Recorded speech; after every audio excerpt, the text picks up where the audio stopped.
Good morning and good afternoon, and welcome and thank you for joining us today. It's with great pleasure to kick off this webcast titled How to Extend Redis with Modules, and to introduce our speaker, Itamar Haber, Chief Developer Advocate at Redis Labs.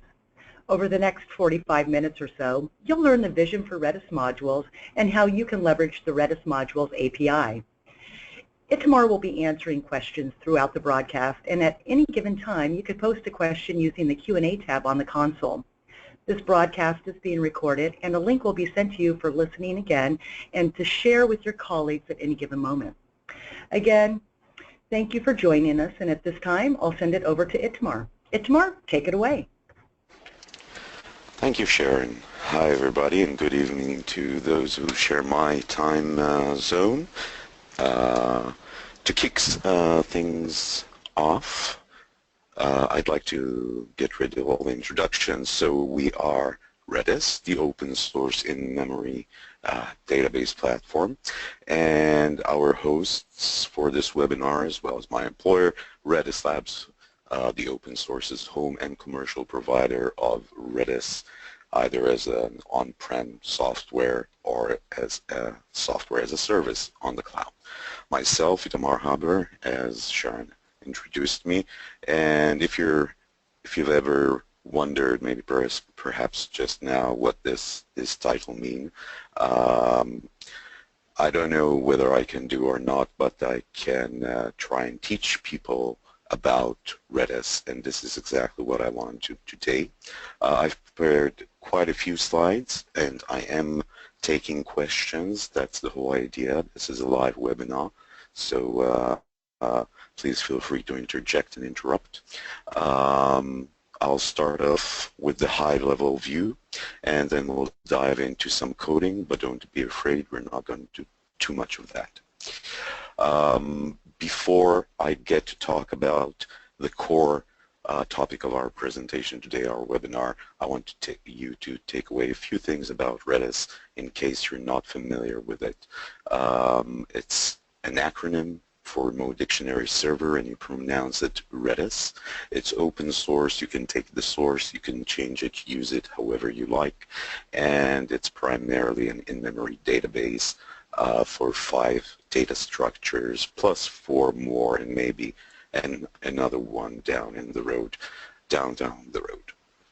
It's being developed and maintained mostly by Salvatore Sanfilippo and his team over here at the labs. A very short history of Redis would start at its inception, which actually took place before its first release back in 2009, and just recently version 3.1 was released. It's often referred to as a sort of a catch-all thing in terms of database systems, and it's mostly used as a database, as a cache, and a message broker. 2 more things. It has a couple of extra features that if you're not aware of, you should perhaps follow up. All I'm saying now is just a recap of previous webinars, and all this is up online for grabs. Just hit me if you need more information. The next version, version 4.0, will have modules, and this is why we're all here to hear about that. And even before I go there, I just want to summarize the main reasons why people are actually using Redis. Performance, it's very, very fast. Again, Google it, look at Redis's performance, look at the benchmark people, including us, have published. It's known for its speed. It's very, very simple to use. If you haven't used it before, I'm going to show you exactly how in 3 slides and a very short demo. And it's extremely versatile, which is what I intend to spend the remainder of our session together today talking about.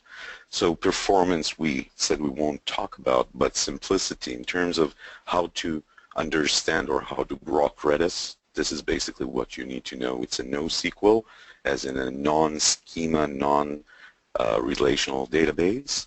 There is no explicit schema besides the one that you keep in your code, and all access to the data is done by a primary key, a key which points to a data structure, which in turn points to the data itself.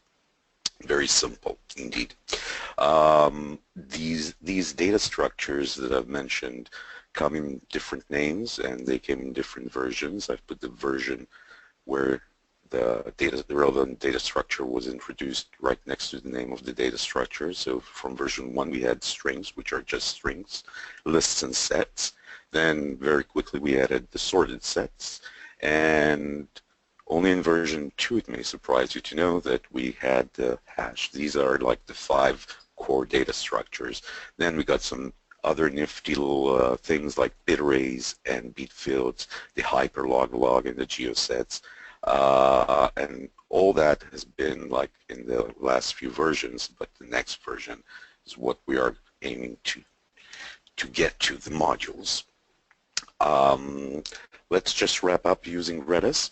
So to use Redis, all you need to do is download a client or use one of the clients that are out there. There are numerous clients in almost every conceivable programming language. Then using that client from your application, you make a request to the Redis server, and the Redis server responds with a reply. Let's see a short demo, and this is all the Redis that we're going to see. This is a demo of how one would use the Redis CLI, which is the command line tool, and the Redis client. So you fire it up, and then you just start typing your commands. I typed set counter 1, which means set the field or the key called counter to 1, and Redis replies with OK. Then I get that same key and I get back the expected value which I stored over there. The next few commands I show how you can actually manipulate the value in Redis. There are a lot of commands that Redis knows. A few of them are increment by, where you increment a number, or treat anything like a string and append to its end some string value, as well as other interesting atomic operations like getSet, which gets the counters or the key's previous value and sets it to a new value. That's Redis in a nutshell, and we're moving on. Feel free to interject with any questions. I'll just pop open my control panel here to see if there are any questions already. Where do I see that? Perhaps here. Okay. All right. One question already. Cool. So the question is, can I use Redis from Java? Yeah, you can use Redis from Java. You can use Redis from everywhere. There's a web page called the Redis clients web page. You should be able to get any clients there. It's up for grabs at redis.io/clients. Let us go forward and do keep these questions flowing. I'll hide the control panel. Yeah. All right. So I mentioned that Redis is versatile. This is one of the reasons why people use Redis. And versatility is an evolutionary process. The evolution of versatility can be broken down to these 3 major evolutionary steps. The first step was flexibility, and basically from version .1, day 1, we had the ability to model almost anything with your basic data structures and commands.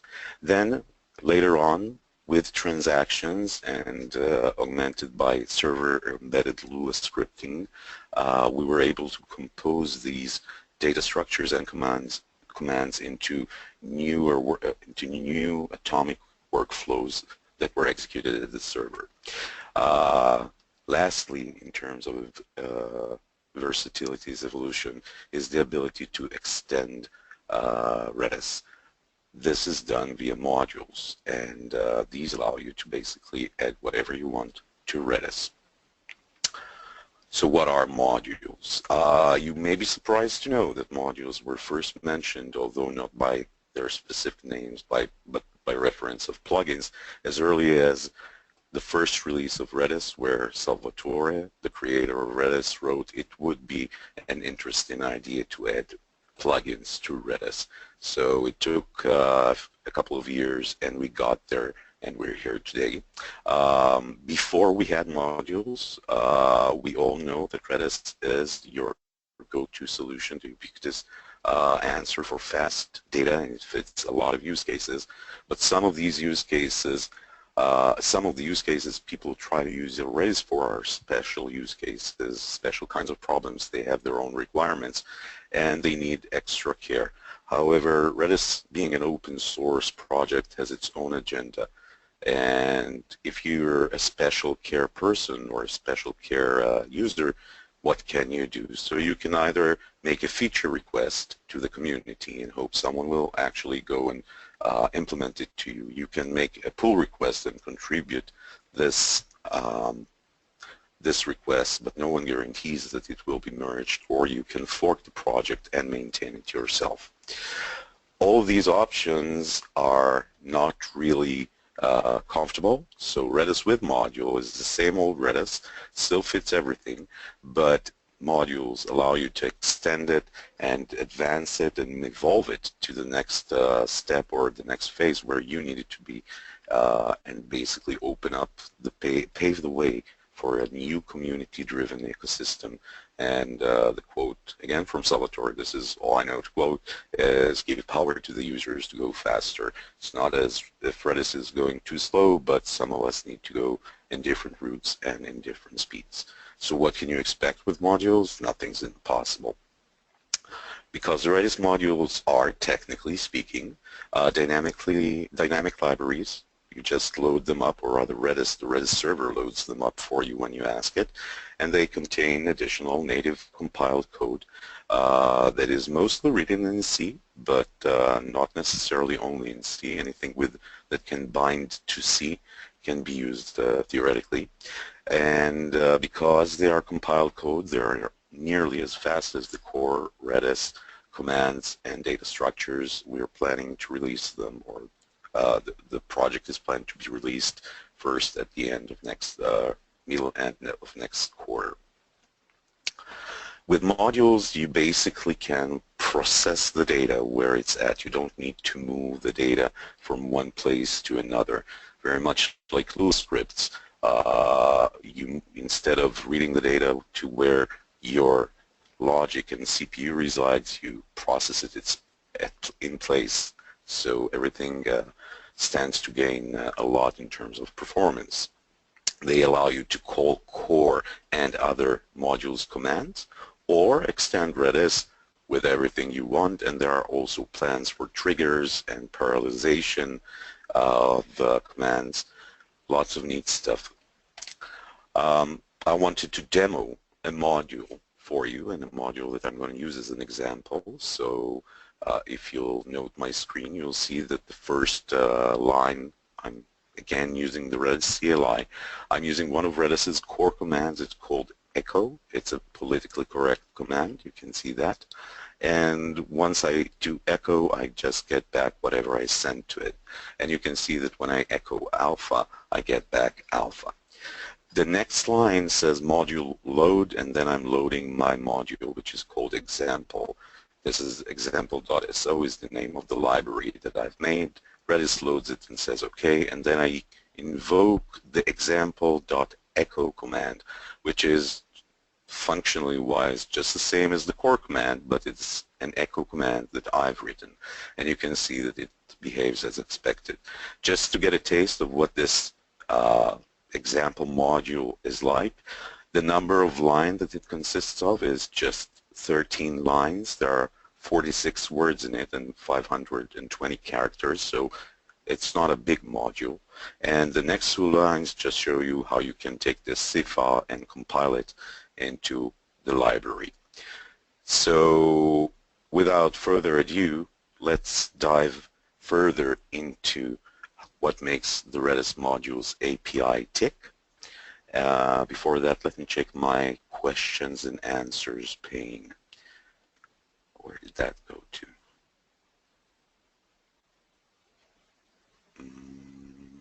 Nope.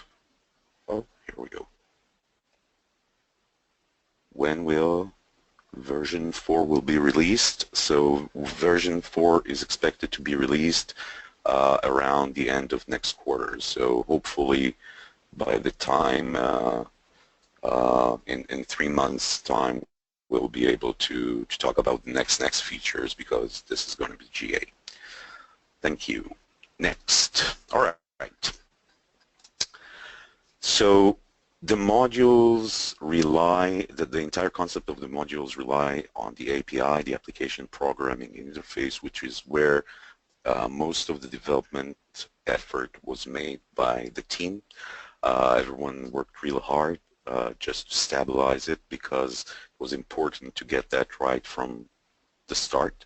It's basically a contract between Redis, the server, and you or anyone else who develops a module. So it's a binding contract. It's not going to be violated or broken once we go GA.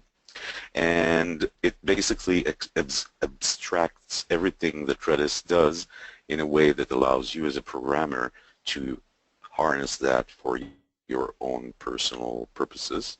And it's made up of three conceptual layers, basically. These are the operational, the high level, and the low level layers.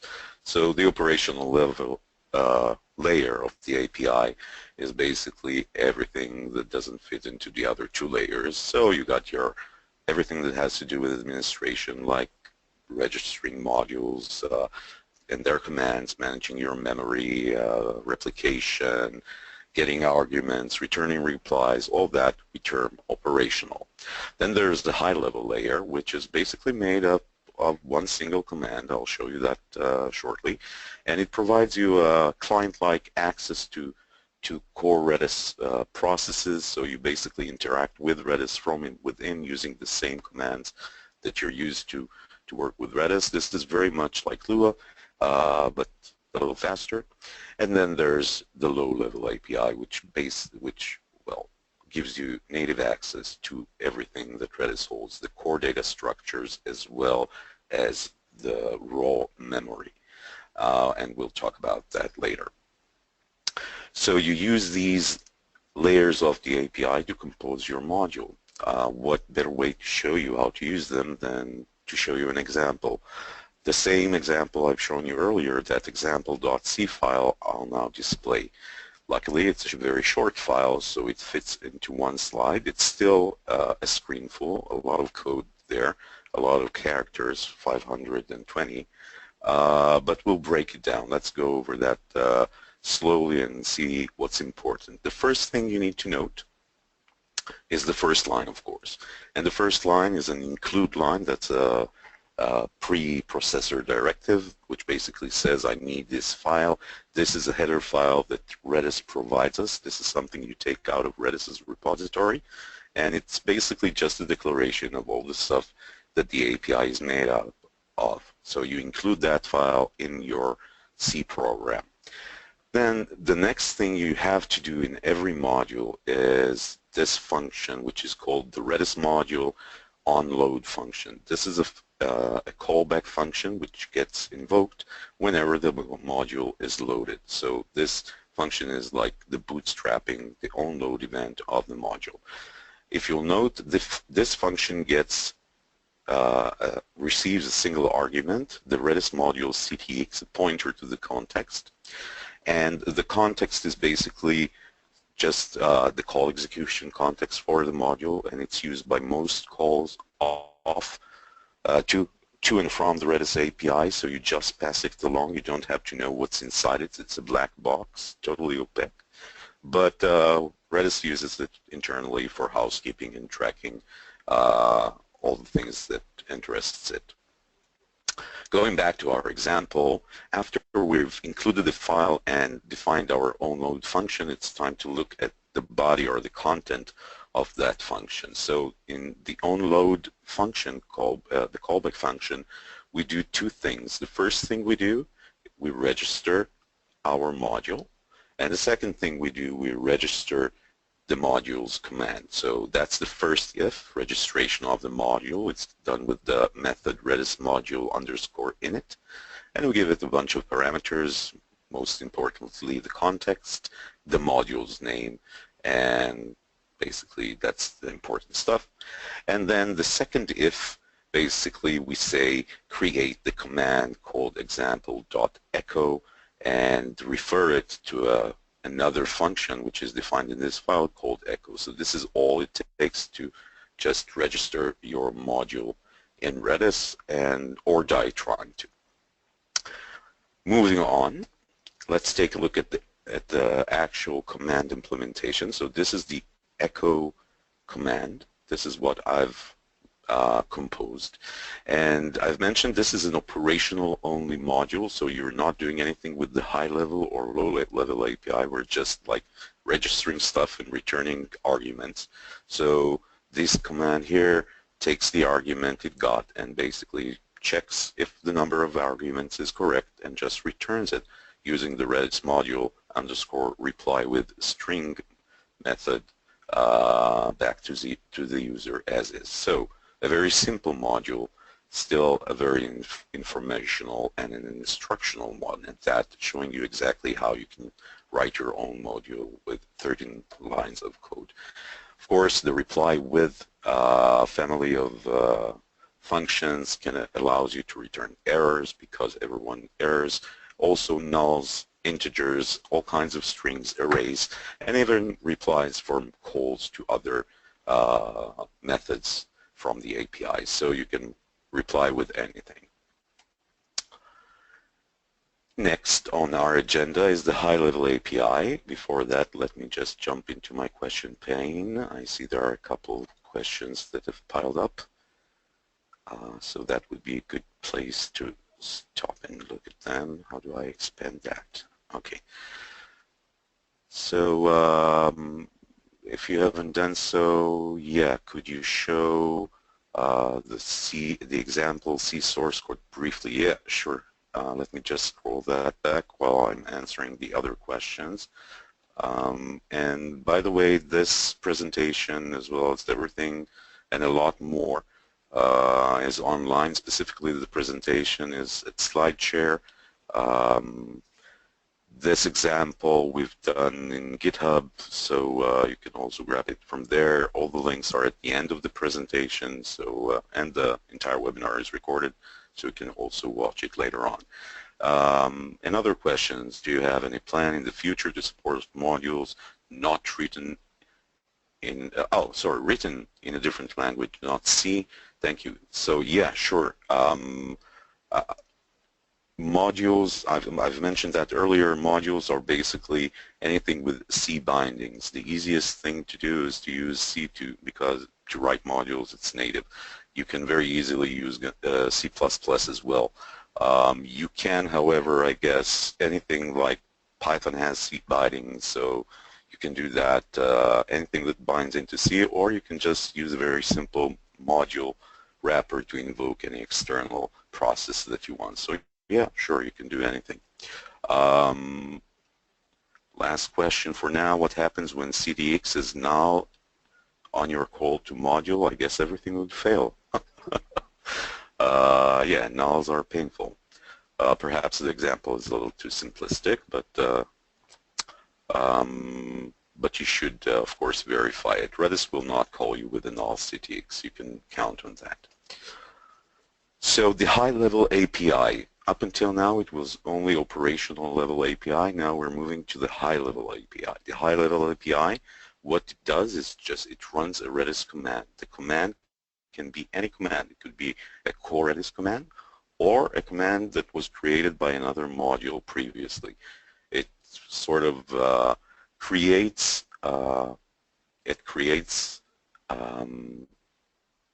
a dummy client inside Redis, and this client just interacts with Redis, and the response gets sent back to your module code. So it's very straightforward to use. If you've used Redis's Lua, it's very much like Redis call in Redis Lua, and this basically allows you to access Redis very easily without even almost having to deal with any other API calls. To demonstrate that, I took the previous example, the echo function, and I've ported it to using the high-level API. I've marked the changes with underlines, and I'll go over them.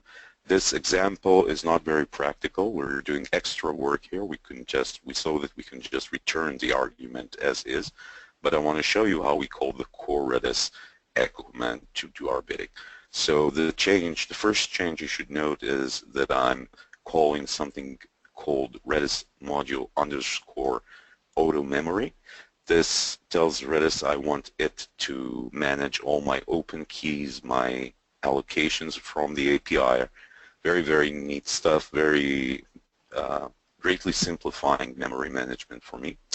Then the next line, the first line that's underscored, you can see that I'm defining a pointer called rep, to which I assigned the reply from the Redis module underscore call command. This is the high-level API method, and I'm asking Redis to run echo with the first argument I got, and I'm replying with the call replies. So I'm not doing anything with the response. I'm just moving it back to the user.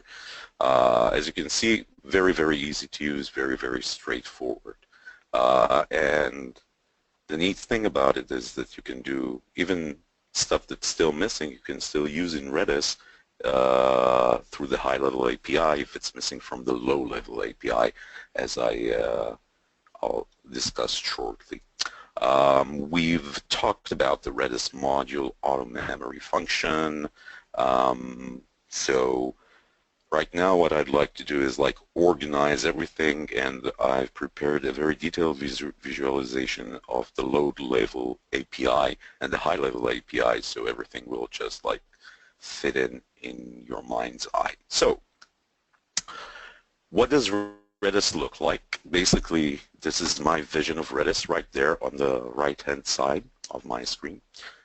Since this is a mirror, it's probably your left-hand side.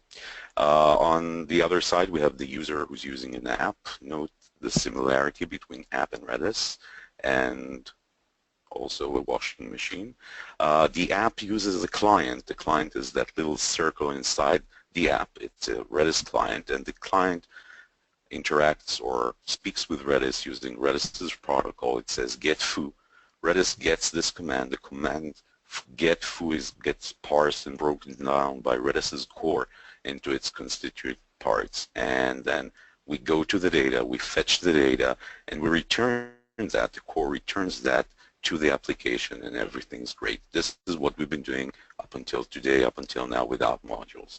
Now modules change how we do things. So here's a module, it's loaded up there, and now the application, technically it's still speaking with the core, but let's say it's speaking with the module. It's calling the echo command, which the module is responsible of. So the module, when you're using the high-level API, the module goes to the core, execute the get command or the echo command.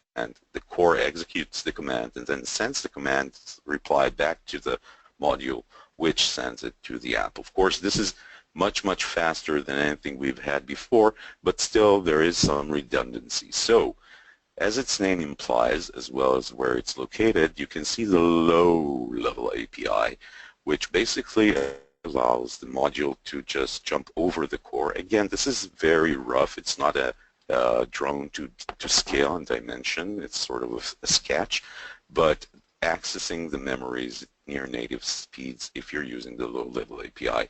And for the really interesting stuff, you go there. You go low, because with the low-level API, you can do anything basically you can dream of, like managing the keys. You don't have to call the del command. You have an optimized function called key del, which just goes ahead and deletes the key much, much faster than traveling through this dynamic client inside Redis.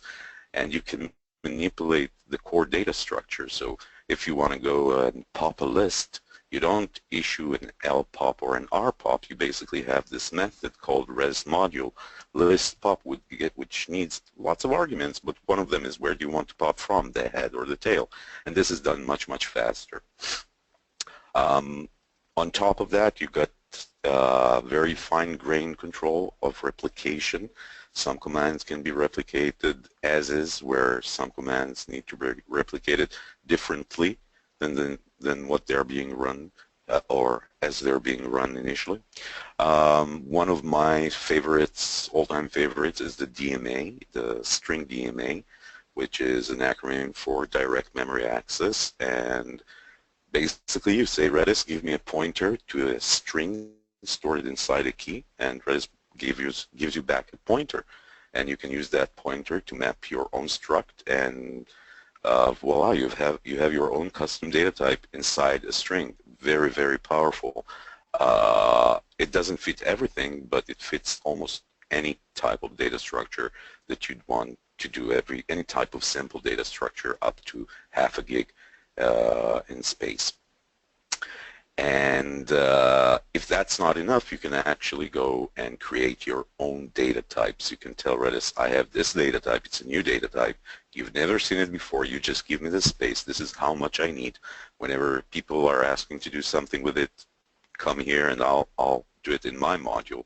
And you can build any data type or any data structure that you need right then and there. And there is much, much more, but we've only have so much time today, and I do want to answer a few more questions and show you a couple of other tricks.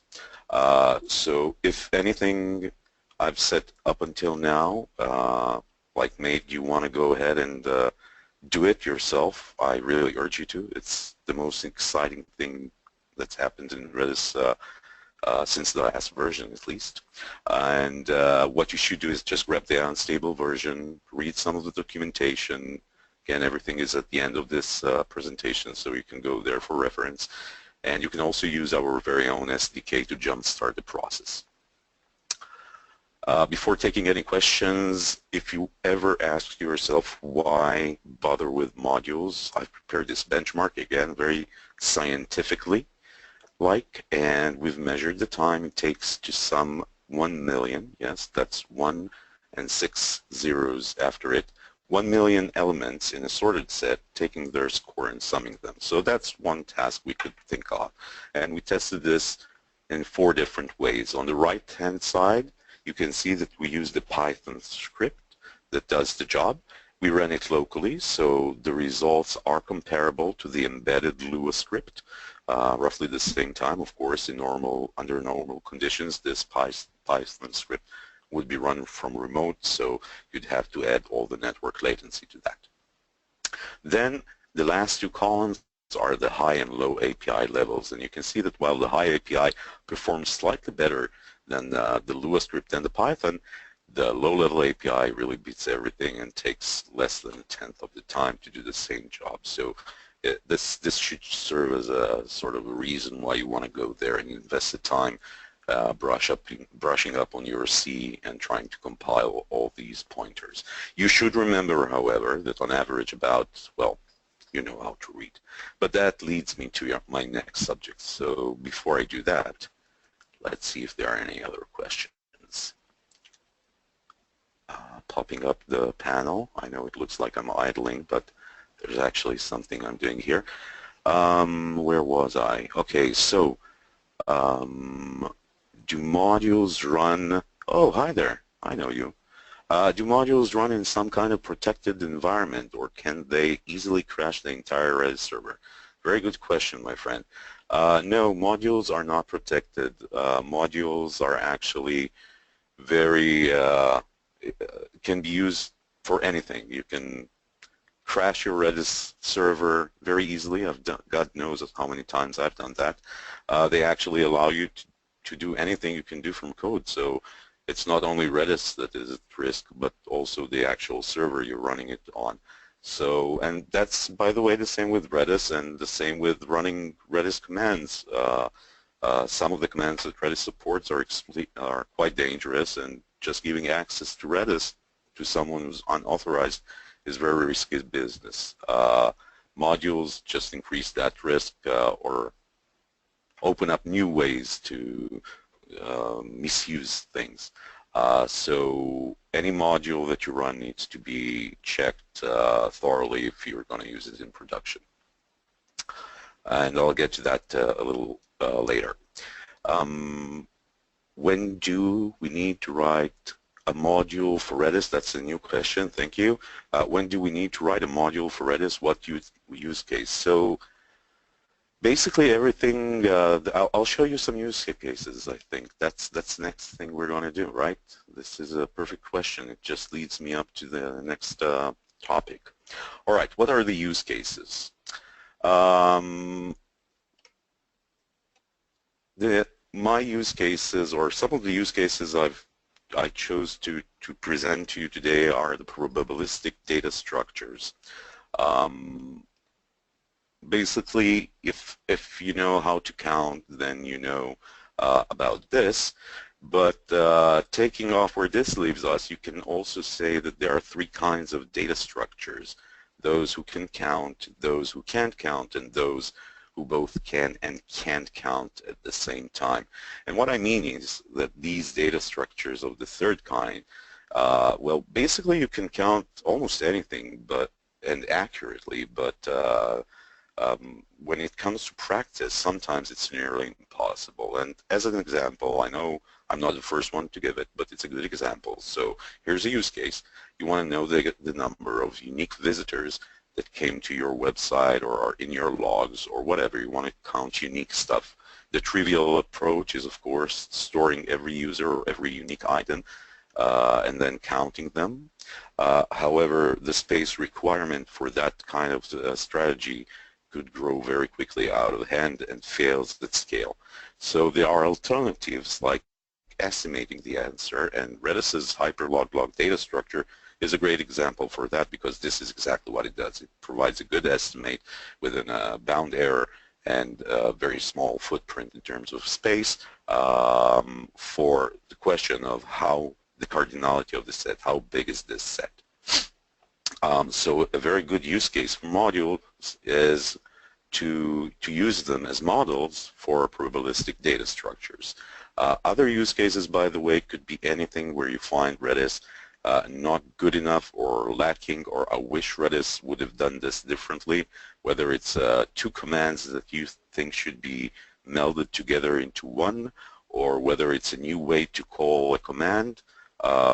Your imagination here and your requirements here are what should dictate, and I'll show you examples of what we've done and other people did, and hopefully you'll be able to contribute to your own. So just a few guidelines about PDSs, or if you caveated the properties of good probabilistic data structures, are when these structures are efficient, that is, they solve your problem in less time and space than it would have taken you to do it otherwise, and they're very, very accurate, but within parameters. Like, there might to error sometime, but you can get a good estimate or a good bound about this error when you use them. And the best ones are scalable, that is, you can use them in parallel across multiple machines and then merge the data structures together to get some sort of meaningful aggregate. Let's check out a few of these data structures. The first one I wanted to show you, and this is one use case, is called the top K. Top K is a very simple algorithm that basically answers the questions at any given time. When I'm processing a stream of elements, at any given time I want to know what are my top K most frequent samples in that stream. And the entire algorithm just fits here. You can see how simple it is. So this is a perfect example for a module. Let's try and model this algorithm with Redis without a module first. So Redis comes with this sorted set data structure that contains unique members. Each member has its name or its identity and a score. The score can be used to keep a counter. So this is actually a perfect data structure to use for implementing the top K algorithm. We have a bunch of commands in Redis. These are the commands like zscore, zadd, and zrange by score that are usable, or very, very usable when I want to do something like top K, which is exactly what I did. So top K is a model that uses sorted sets under the hood, or behind the scenes, to do the top K algorithm, and this is my demo. So top K is a module. I can add to it. So the first parameter is the name of my top K key. Then comes the number, the maximum number of items, or K K, and then I can start adding in items like A. And I get back a response saying, one, yes, I've added the sample. Then I'm adding B. The second B, the first time I'm adding B, you can see that B has been added. And then I'm adding B again, and I'm getting back 0, which just means I've increased the frequency, I've increased the number of times I've seen B in TK. I can even do Z-range on TK and see everyone with their scores. Now, once I add C to TK, while K remains 2, that is the cap on this data structure is 2, something needs to happen, and indeed I get back this weird response -1, which means eviction. Something got evicted from this list. Of course, what got evicted is A, the first member, because this is how the algorithm works, and I can go ahead and verify it here. The top K Redis module does some optimizations. I'm not really updating all the scores every time. I'm just keeping a global offset. There, it offers a few more functions, and you can get it right here at the Redis Module Hub under top K. I think I have a question popping here. No, sorry. It's just this window that keeps on popping and covering my screen. So this was one module. Another cool probabilistic data structure that you may have heard of, and it's been requested quite often in the past as a Redis, a bona fide Redis data structure, is a Bloom filter. People have gone ahead and implemented Bloom filter either as client libraries. I've seen them doing it as Lua scripts. There's actually a very Redis-ish project called BloomD, which is like Redis but just for Bloom filters. So there's definitely a demand for Bloom filters. Bloom filters are a great data structure to answer questions like, have I seen this before? So again, it's sort of like the HyperLogLog in terms of identifying items.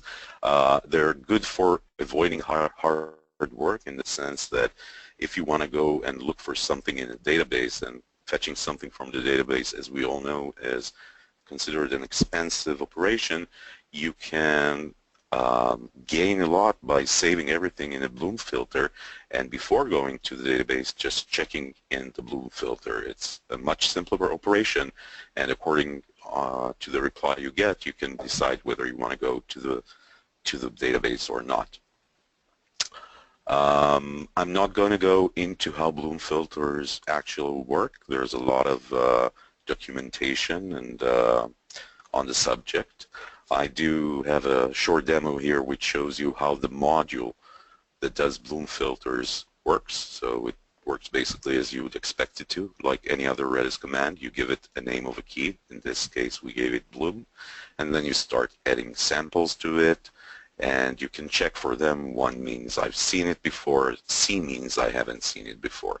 Now, it's a well-known fact that good coders code, but great coders reuse. And I think this saying is attributed to Mr. Krumins. But the thing is, Mr. Krumins also reused someone else's saying. This actually predates him. This is from 1997. You can see that Mr. Krumins took Mr. Raymond's saying and actually just trimmed it a little and made it more catchy, but still the principle applies. So what can we learn from that? I'm a teacher. Maybe I'm also a developer or a programmer, but reusing is a great tip. So I went ahead and cloned a Bloom library. A Bitly Bloom library called the Blooms. It's a little outdated. It's not maintained anymore, and it's not really meant to work with Redis. So there was some bowel ripping from that library while I was shoving it down Redis's throat, but it worked, and basically it's up for grabs. You can use it today. It's called Redis Blooms, and it gives you several guarantees, like the error rate defaults to 5%, but you can change that. The number of samples, the default capacity is 10,000, oh, there's a missing zero here, but 100,000 samples, and it's also scalable. So go ahead and check it out if you want. Countminsketch, another probabilistic data structure, another very nifty object. It also lets you count items, very much like what we've covered up until now, but unlike TopK, it can answer you or give you an answer about any sample in that it's seen. TopK evicts samples, so or lower frequency samples, so it doesn't know if it forgot about something. Countminsketch does that for you. Like Bloom filters, it uses hashes as indexes to counters. That goes more into the implementation side, but unlike them, it does something else. And again, we can go into the differences, but a demo or a picture is worth 100 words. And you can see that CMS, the module called CMS, has an incur by and a query method, and you give it a key, you give it a stream of values and their frequencies, and then you can query them.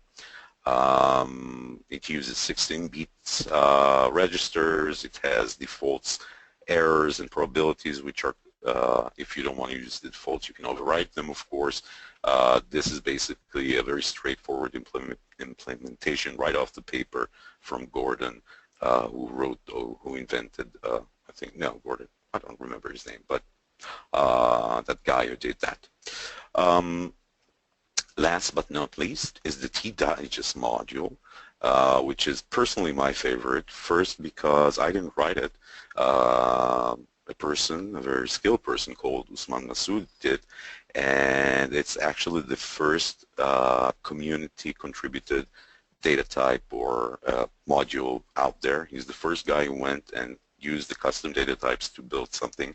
It's a T-Digest data structure, yet another PDS that lets you compute streaming quantiles. It's beautiful, really recommended. Go to the hub, you can see it over there. The hub, I've been talking a lot about the hub, or at least mentioning it, but I haven't really said what it is. So just before we wrap things, perhaps this is the time. The redismodules.com or the Redis Module Hub is a website that we're currently working on. It's meant to be to showcase and be sort of a bazaar for modules. So any module you want, you'll be able to find there. There are expected to be at least 2 kinds of modules. So going back to a previous question about running modules, is that safe, sandbox, and so forth. One kind of module is the open source, no guarantees module, which is all the modules we have right now. Just like Redis, you go, you grab it, you run it at your own risk. The other type of modules that we are going to do is certified modules, which are going to go undergo a very rigid and hopefully a very comprehensive certification process that will ensure or greatly reduce the risk of running such modules in more sensitive environments. Like Redis modules, the hub is also under development, but you can go there right now and start using the modules that are there today. That is all. As I've mentioned, there are more to read, so feel free to go ahead and grab this from my SlideShare account, or I've also tweeted about that. Let's see if there are any other questions waiting for me to answer, and if not, we can say goodbye. But where is this? Here we go. Okay, thank you guys. There are questions.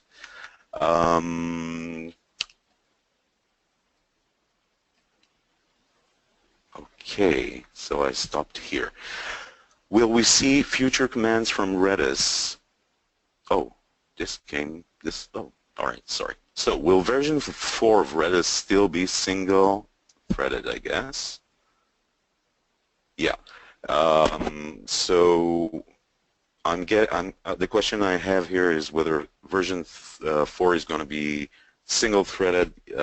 Most likely it is going to stay single threaded, but the term is mostly single-threaded, not necessarily single-threaded rigorously. Right now, Redis does have a few other threads, and work is being done on using more threads for mainly for I/O purposes, not actual data manipulation, but I/O purposes. So we are expecting to have more of that in version 4, more multi-threading, not of the main data path, but of the auxiliary tasks. Next question, will we see future commands from Redis being edited as modules rather than the core? If yes, will there be a way for modules to interact? Very good question. And will Redis provide module manager? 3 excellent questions. So future commands, I can't say about core commands, but I can definitely say that from now on, whenever I need something that perhaps could fit in Redis core, I know that I'll first do it in a module, even as a proof of concept. The code can be basically ported later on easily if it's important enough, but modules allow me to go faster than the core. Modules allow me to do now what I'll be able to do maybe in the core in 2 years or never. So my go-to would definitely be checking. Of course, every case deserves its own analysis. Sometimes you don't want to write a module. Sometimes just a Lua script can do the job just as effectively. But for heavy lifting, I'll go and do it in a module, and then later on, if it catches, perhaps it will be merged upstream as a compulsory module or part of the core. I don't know. The second question is, if yes, will there be a way for modules to interact? Right now, there is a way for modules to interact. You just load 2 modules, and you can call one from the other. The dependency management is non-existent, so this is pretty still rough edges. But we are planning and developing some sort of a package management utility without naming names that will allow you to grab modules from online, install them, sort dependencies with more formal manifests and all of that good stuff. So hopefully the community and us will get there and we'll have all that.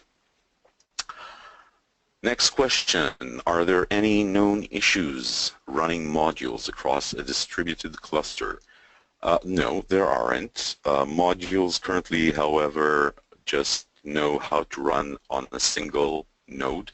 That is, you'll be running your module on the node or the node that you're connected to, the Redis instance that you're connected to. One of the things we are hoping to complete before GA is actually the ability with a module command, and this is something entirely new, to just say from one node to all the nodes in the cluster, I want to do something from within the module. And if this won't make it to the initial GA, it will surely make it to the next maintenance release, because this is a total game changer. You'll be able to parallelize anything you want across your cluster. Next question, my friend, can you give 2 words on how Redis Labs is going to support modules? Very good. So my friend is actually a customer of ours who uses our services, and he's asking whether we're going to support modules in our products. The answer is a definite yes. We aim to make the experience as easy as possible, so all certified modules will be available both from Redis Cloud's console as well as Redis Labs Enterprise Cluster console as a one-click install. And that's it. That's what we're working on now. So once modules as a concept are GA, our product line will also fully support it. Next question is, Redis is full stack then. Can you tag render FX Adobe with Adobe Cloud yet? Okay, I should have ignored this question, Amy, but if you must know, not yet, but there is a module we've put together that uses the graphics magic library, and basically what it lets you do is you upload a picture to Redis and then you can resize it using the graphics magic dot resize right within Redis, crop it, thumb it, rotate it, whatever you want. So if that's a real request, yeah, sure. I'll write you a module that interacts with Redis, with Adobe Cloud. Sounds like a great idea. Okay. Since we have 2 more minutes and there's a question not about modules, I'll take it. So can you explain a bit about GeoSearch or GeoSet? So that's like a totally different subject, but yeah, I'd be happy to do that. As of version 3.2, the most recent version, we have the GeoSets. I've actually written a white paper. Just go online to our website and read about it. But GeoSets are just like basic sorted sets, where you have items and a score.